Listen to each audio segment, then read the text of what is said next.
short-lived as couples struggle to combine their lives again. It's a common issue with military families, but not often discussed publicly until now. News Channel 8's Pat Doris is here with the story of a Clackamas County woman, chaplain, speaking out so others will know they are not alone.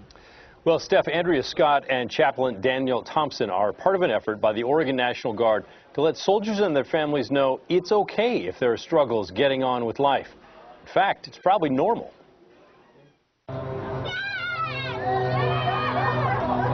When soldiers come home from war, we'd all like to think life goes back to normal and families live happily ever after.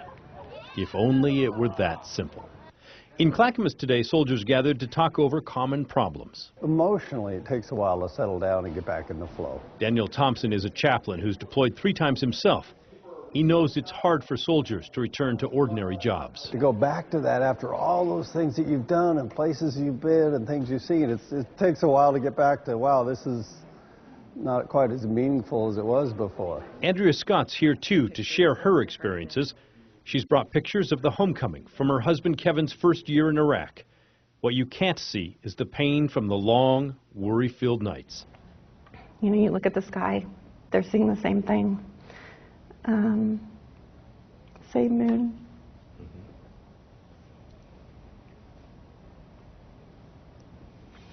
You look for similarities so that you can have those, not such a divide and so many miles away. With a blended family of 5 children, Andrea ran everything, the household, finances, kids, everything during Kevin's 2 deployments. The stress rarely left. And I had no idea that it's like you've been holding your breath the whole time.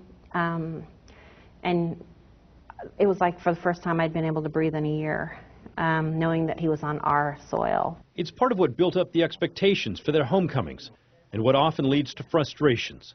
The 2 who used to life have changed. So it's like, okay, now who does what and who doesn't do what, and how, you know, how do you split that up? And it's hard because it's kind of like you expect each other kind of to know and to fall back into those roles. Well, he's lost a whole year, so to speak. But with patience and love and the couple's faith in God, Andrea says they have been able to rebuild their lives. It's different than before, but just as good.